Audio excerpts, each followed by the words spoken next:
말씀 좀 나누겠습니다. 어떤 미국인이 있습니다. 몇 년 전에 한때 화제가 되었던 내용입니다. 미국인이 파리를 여행하면서 이곳저곳을 다니면서 중고품 상해에 들어가서 목걸이 하나를 샀습니다. 호박 목걸이, 어떤 건지 저는 잘 모릅니다. 하나를 샀습니다. 헐값에, 그냥 중고품이니까 그냥 기념이 될 것 같아서 하나를 샀습니다. 그리고 본국으로 돌아가서, 미국에 돌아가서 그 보석상에서 그 호박 목걸이를 감정을 했습니다. 감정을 했더니 무려 3천만 원, 우리나라 돈으로 약 3천만 원 정도의 값어치가 나왔습니다. 그리고 또 의심스러워서 다른 데 가서 감정을 했더니 그곳에서는 4천만 원의 목걸이 가격을 매겼습니다. 평범하게 그냥 중고품으로 샀던 목걸이가 갑자기 4천만 원짜리가 된 겁니다. 감정사에게 물어봤습니다. 어떻게 해서 이 목걸이가 이렇게 값이 나옵니까? 라고 물었습니다. 그랬더니 이 감정사가 현미경을 보이면서 이곳을 한번 잘 보라고 이야기합니다. 그곳에는 글귀가 하나 써져 있었습니다. 나폴레옹이라는 글귀가 있습니다. 조세핀이라는 글귀가 딱 적혀져 있습니다. 나폴레옹이 그의 애인이었던 조세핀에게 선물로 준 목걸이였습니다.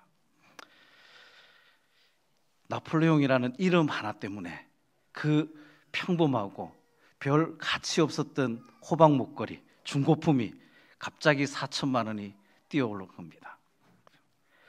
이처럼 이름은 모두에게 귀중한 겁니다. 이름은 평생 우리와 함께 하는 거죠. 그래서 우리말에 그렇게 있습니다. 호랑이는 죽으면 가죽을 남기고 사람은 죽으면 이름을 남긴다라고 이야기합니다.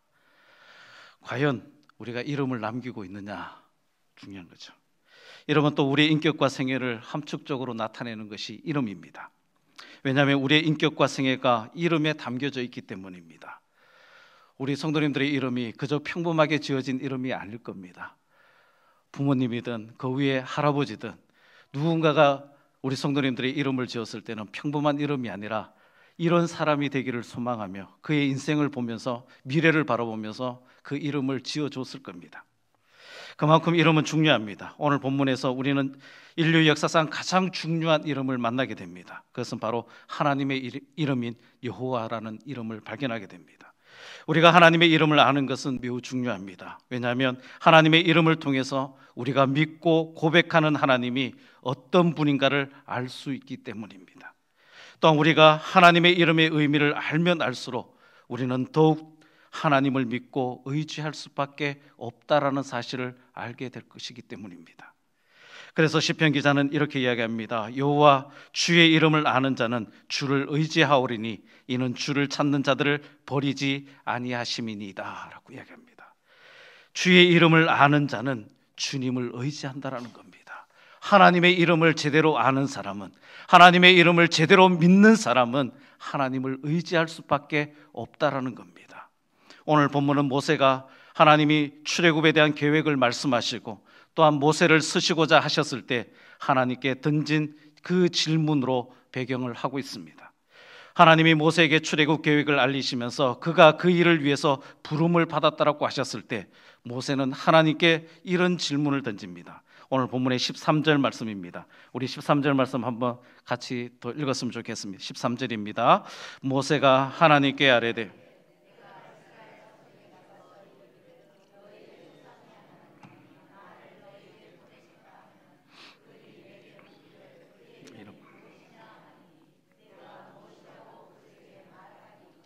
아멘. 이 질문을 간단히 말하면 하나님, 당신의 이름은 도대체 무엇입니까? 그런 질문입니다. 조금 더 상세하게 가면 당시 이스라엘 백성들처럼 모세도 어쩌면 하나님의 이름에 대해서 잘 모르고 있었을지도 모릅니다. 그래서 나로 하여금 이렇게 엄청난 일을 시키고자 하는 분이 정말 그런 능력이 있는 분인지를 알아야 제가 순종할 것 아닙니까? 그 질문 속에 이 내용이 포함되어 있었을 겁니다. 모세도 430년 동안 종살이하면서 애굽에서 살았습니다. 또한 애굽의 모든 학문을 배웠습니다. 문화를 배웠습니다. 왕자의 신분으로 40년 동안 그 생활을 하다 보니까 하나님의 이름에 대해서, 하나님에 대해서 어쩌면 잊어가고 잊혀졌을지도 모릅니다. 모세는 이스라엘이 430년이나 애굽에서 종살이 하는 동안 아브라함과 이삭과 야곱의 하나님을 잊어가고 있는 이 상황 속에서 이분이 확실히 우리 조상들이 믿었던 그 하나님인지를 확인하고 싶었을 것입니다. 사실 이스라엘 백성들은 처음에는 유일하신 여호와 하나님에 대한 확실하고 분명한 신앙을 가졌지만 애굽 땅에 와서 오랜 세월 동안 애굽 땅의 우상 문화 속에서 살다 보니까 그들의 조상의 하나님, 즉 여호와 하나님을 잊어가고 있었더라는 겁니다. 그리고 많은 사람들이 실제로 애굽의 우상 숭배에 빠져들어가고 있었습니다. 그것이 나중에 출애굽한 광야 생활 속에서 이스라엘 백성들의 모습 아닙니까? 무엇인가를 만들어서 섬기려고 하는 그들의 모습들. 그러므로 모세는 신앙을 잃어버린 이스라엘 백성들이 하나님이 누구인지를 물으면 어떻게 대답해야 될지를 하나님께 여쭈고 있는 겁니다. 모세의 이 질문은 하나님의 본질에 대한 질문입니다. 이 질문이 참으로 진지하고 또한 심각한 질문임을 아신 하나님은 모세에게 두 가지로 대답을 해주십니다. 먼저 14절에서는 그 유명한 나는 스스로 있는 자다라고 대답하십니다. 그리고 또 하나는 15절에 나는 너희 조상의 하나님 곧 아브라함의 하나님, 이삭의 하나님, 야곱의 하나님 여호와라고 말씀하고 계십니다. 먼저 하나님은 스스로 있는 자라고 대답합니다. 히브리어 말로 이것은 나는 여호와라는 말입니다. 하나님은 나의 영원한 이름, 대대로 기억할 나의 이름이라고 말씀하고 있습니다. 그래서 이 이름 여호와라는 그 이름이 구약 성경에는 6,800번 이상이나 사용되고 있습니다. 가장 보편적으로 사용되고 있는 이름이 바로 여호와입니다. 나는 나다라는 겁니다. 스스로 존재하는 거라는 겁니다. 우리는 이름을 통해서 하나님이 피조된 어떻게 만들어진 분이 아니라 스스로 존재하신 자존자라는 사실을 알게 됩니다. 하나님은 어떤 힘에 의해서 존재하시는 분이 아니라 스스로 계신 분이요 모든 만물의 근원이 되시는 분임을 알 수가 있습니다. 이 세상의 모든 것은 존재의 원인이 있습니다. 예를 들면 저와 여러분이 어떻게 이 땅에서 태어났습니까? 그것은 바로 부모님 때문입니다. 또 부모님은 어떻게 이 세상에 존재합니까? 그 이유는 그분들의 부모님의 사랑의 결과 때문입니다. 이렇게 따지고 올라가면 맨 위에는 아담과 하와가 있을 겁니다. 또 아담과 하와는 어떻게 존재합니까?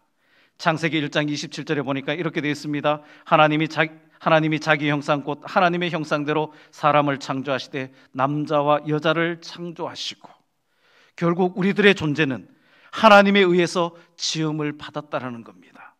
결국 인간의 존재의 근원은 하나님이시다라는 신앙의 고백이 나오는 겁니다. 그분이 모든 존재의 근원이 되십니다. 그래서 사도 요한은 요한복음 1장 3절에서 만물이 그로 말미암아 지은 바 되었으니 지은 것이 하나도 그가 없이 된 것이 없느니라 말씀하고 있습니다. 모든 것이 하나님의 지음으로 존재되었다라고 고백하고 있는 겁니다. 하나님은 창조주이시며 모든 만물의 근원이십니다.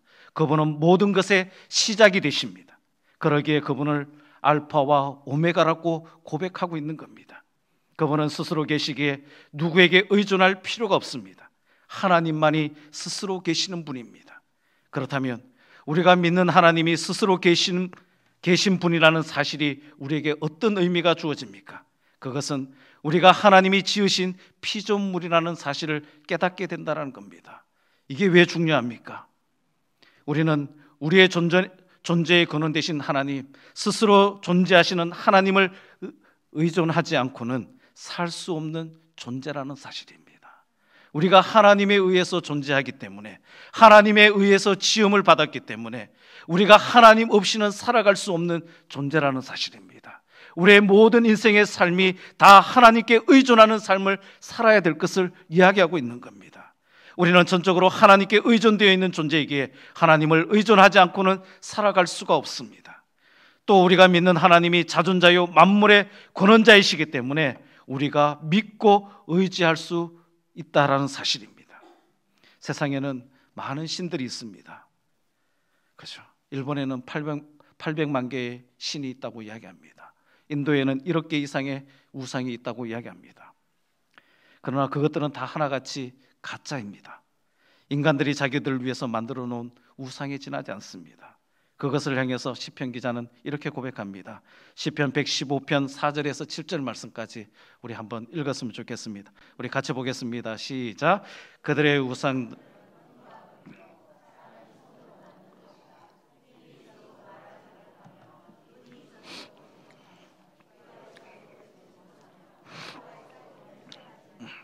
손이 있어도 만지지 못하며 발이 있어도 걷지 못하며 목구멍이 있어도 작은 소리조차 내지 못하느니라. 아멘. 그것들은 입이 있으되 말하지 못하고 귀가 있으되 듣지 못하고 눈이 있으되 보지 못하고 손과 발이 있으되 움직일 수 없는 아무것도 아닌 것들입니다. 과연 이 세상의 모든 종교 가운데 나는 스스로 있는 자라고 말한 그 신이 누가 있겠느냐라는 겁니다. 아무도 없습니다. 하나님, 오직 하나님뿐이라는 사실입니다.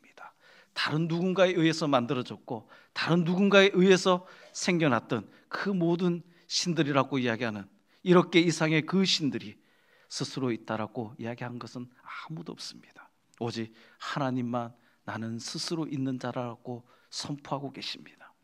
우리는 바로 이 여호와 하나님이 나의 하나님 되심을 기뻐하고 감사하고 찬양하는 것입니다. 그리고 그분만을 사랑하고 그분께만 영광을 돌려야 하는 것입니다.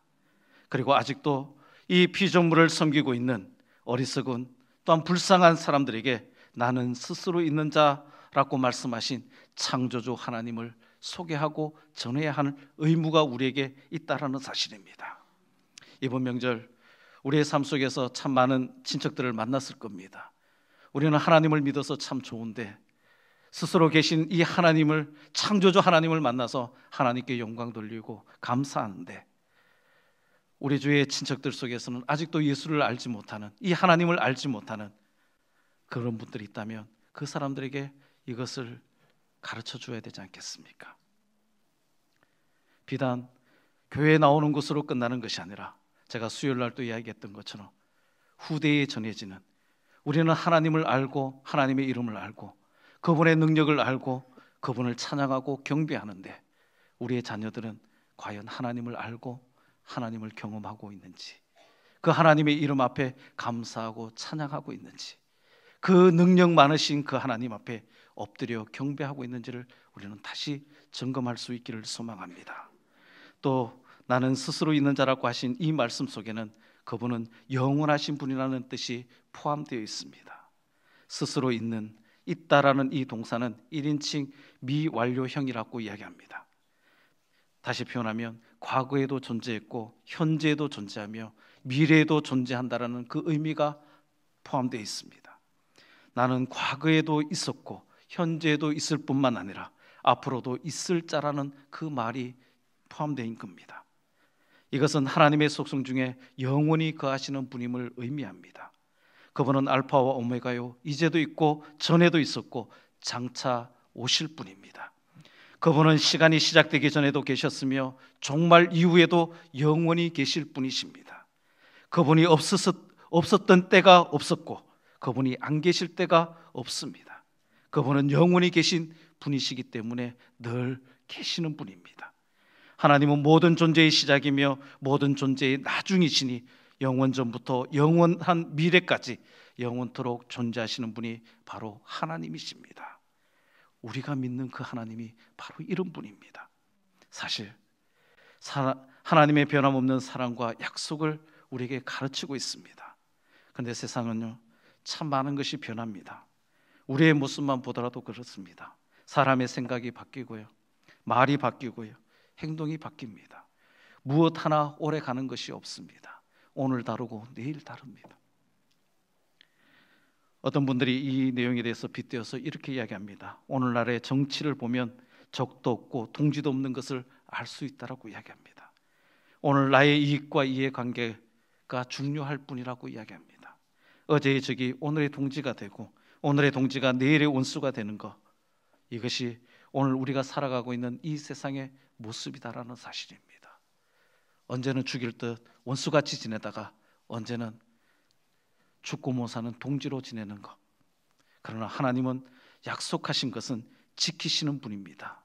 그것이 영원하다라는 그 속에 포함되어 있는 내용입니다. 우리가 믿는 하나님은 영원하신 분이십니다. 그분이 하신 말씀은 반드시 이루시는 분이십니다. 변함없으신 분입니다. 어제나 오늘이나 동일하신 분이 바로 하나님이십니다. 그분을 믿고 의지하며 나가기를 소망합니다.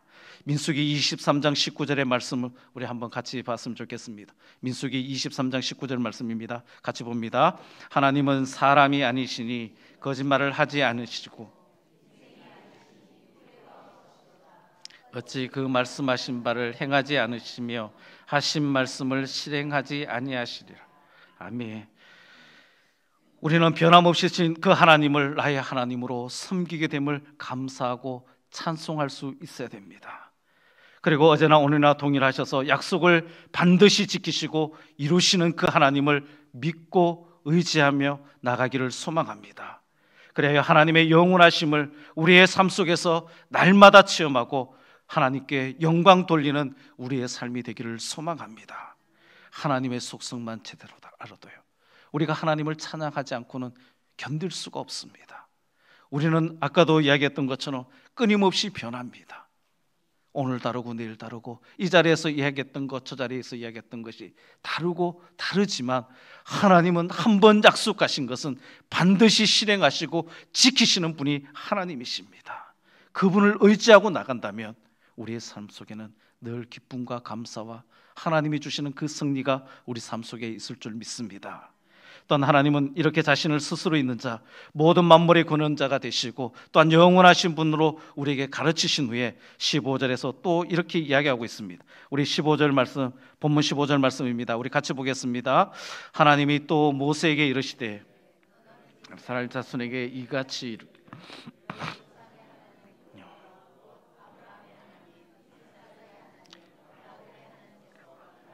너희에게 보내셨다 하라. 이는 나의 영원한 이름이요 대대로 기억할 나의 칭호니라. 아멘. 흔히 철학에서는 유한자는 무한자를 내포할 수 없다라는 그 명제를 사용합니다. 유한은 무한을 알 수 없다라는 겁니다. 유한자가 무한자를 어떻게 알 수 있고 포함할 수 있느냐라는 겁니다. 예를 들면 이렇게 표현하고 있습니다. 하루살이와 메뚜기가 숲속에서 만나 하루 종일 재밌게 놀았습니다. 그리고 저녁이 되자 메뚜기가 하루살이에게 오늘 참 재밌게 놀았다고, 너무 재밌었다고, 이 재미가 내일 또 있었으면 좋겠다고, 내일 다시 만나서 우리가 또 재밌게 놀자라고 작별 인사를 했다고 합니다. 그랬더니 하루살이가 고개를 갸우뚱하기 시작합니다. 메뚜기가 하는 말이 무슨 말인지 도대체 이해를 할 수 없는 겁니다. 내일 또 만나자고 하는데 내일이 하루살이에게는 없는 겁니다. 하루살이 생애 속에서는 하루라는 유한한 기간이 있기 때문에 결코 이해할 수 없는 겁니다. 이것은 하나의 비단 단적인 비유입니다. 유한자가 무한자의 차이를 이해하는 데 도움이 되는 겁니다. 우리 인생도 마찬가지입니다. 우리 모두는 유한한 존재입니다. 하나님의 말씀에 의하면 시편 90편에는 이렇게 되어 있습니다. 우리의 연수가 70이요 강건하면 80이라도 그 연수의 자랑은 수고와 슬픔뿐이요 신속히 가니 우리가 날아가나이다 라고 이야기합니다. 우리의 인생이 70이요 강건하면 80이다. 요즘 세대를 100세 세대라고 이야기합니다. 오늘도 100세 되신 분이 소천하셨습니다. 그래서 100세지만 어쨌든 우리의 인생은 유한한 존재입니다. 100세를 살든 200세를 살든 우리의 연수는 다 정해져 있습니다. 정해져 있습니다. 이 정해진 유한한 존재가 무한하신 영원하신 하나님을 알 수 있는 것은 없습니다. 내일 또 제대로 내다보지 못하는 우리가 영원 전부터 영원 후까지 존재하시는 하나님을 어떻게 알 수 있겠느냐라는 겁니다. 결국 우리는 하나님이 우리에게 스스로 계시해 주신 것만큼 알 수 있다라는 겁니다. 나는 아브라함의 하나님, 이삭의 하나님, 야곱의 하나님이라는 말씀이 우리에게 주신 그 교훈이 무엇이겠습니까? 그것이 바로 하나님께서 계시와 체험을 통해서 알 수 있는 분이라는 사실을 우리에게 가르쳐주고 있는 겁니다. 무한하시고 영원하신 하나님은 스스로를 낮추시며 아브라함과 이삭과 야곱에게 나타나셨고 또한 그들의 삶 속에서 구체적으로 만나주셨고 그들과 대화를 나누셨습니다. 그들로 하여금 직접 하나님을 경험하고 만나는 체험을 허락하신 겁니다. 다시 말해서 지금 모세에게 나는 바로 너희의 조상 아브라함과 이삭과 야곱과 인격적인 만남을 통해서 나를 계시하고 드러낸 하나님이라는 사실을 가르쳐주고 있는 겁니다. 우리가 믿는 하나님은 이 세상을 창조하신 후에는 이 세상과는 전혀 관계가 없는 저 멀리 우주의 한복판에 계시는 분이 아니다라는 사실입니다. 그분은 우리의 머릿속에만 계신 그런 추상적인 하나님이 아니시다라는 말입니다. 그분은 우리를 지으시고 또한 우리의 매일의 삶 속에서 항상 우리와 함께 하시고 때로는 그분은 여러 가지 모습과 방법으로 그분을 우리에게 계시해 주셨습니다.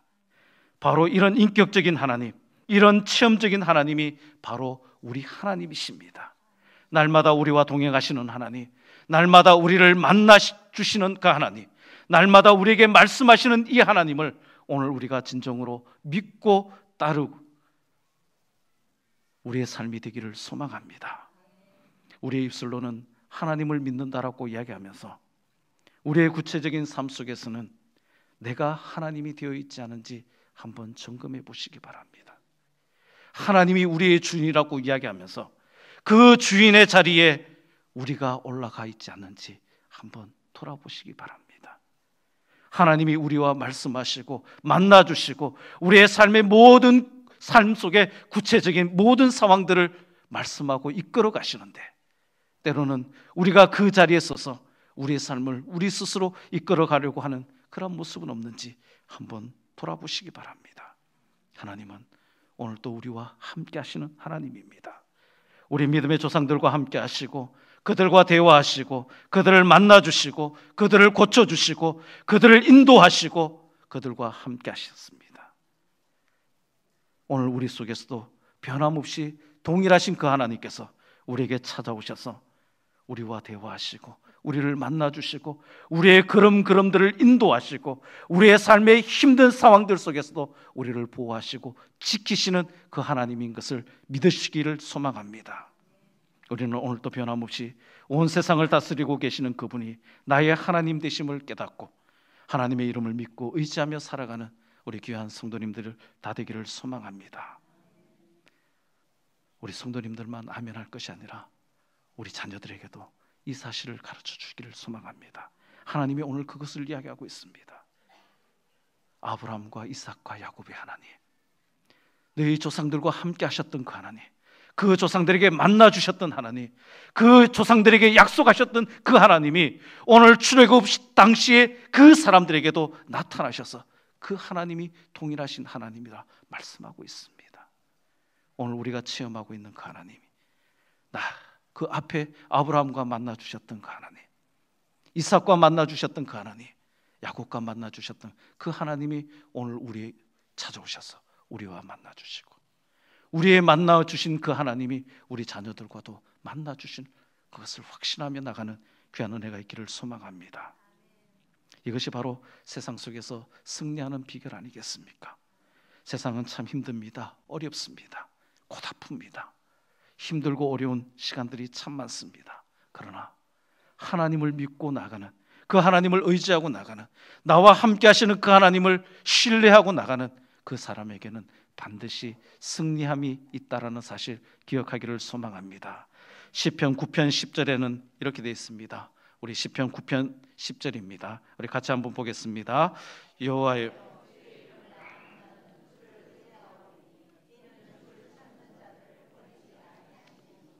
아멘.